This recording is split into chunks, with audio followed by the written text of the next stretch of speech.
just want to show you the Garden of Truth. And I have these little self-watering globes in there. But this was all seeds, with the exception of that one, which was a little starter plant. But this is mostly all seeds. And that's even just a few days growth, that little baby one with the blue.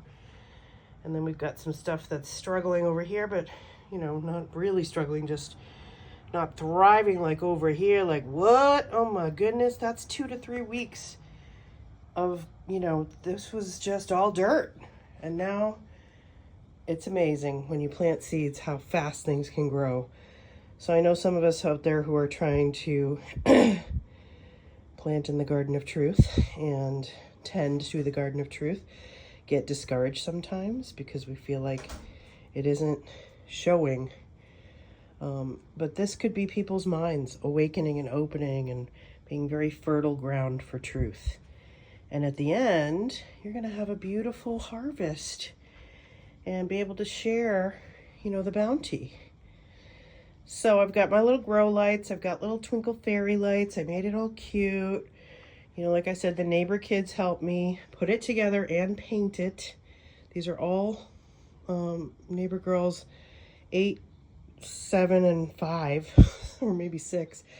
2 sisters and then their friend. And they're just rock stars. They're, to me, legit, genuine rock stars. That they were so enthusiastic and sweet and helpful.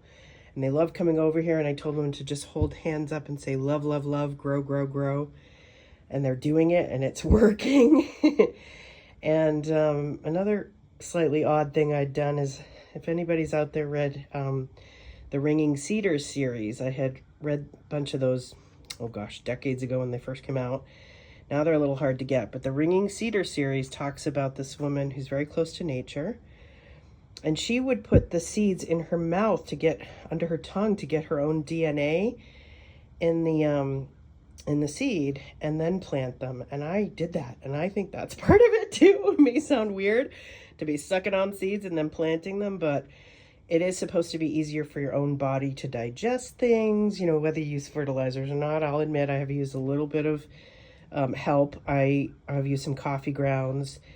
And I made a fertilizer with some yeast and white sugar, so that's also helping. So a lot of variables that go into it. This is my first time. As you can tell, I'm very haphazard newbie gardener, but I'm so thrilled and just impressed and pleased with, it's kind of a little community effort. It's kind of, you know, it's just a fun thing we all kind of bond around, and they love seeing the little changes I make here and there. They really love the glass globes. The girls were flipping out over those, thought they were so cute and fun. So I don't know. You know, we only have a short growing season here in Colorado because it's very hot, but we've had a nice lot of rain, so that's also helped. So it's a, you know, people talk about unconditional, right? Things need the right conditions to grow. They need sunlight. They need good soil. They need water. They need love. And that's true for people too.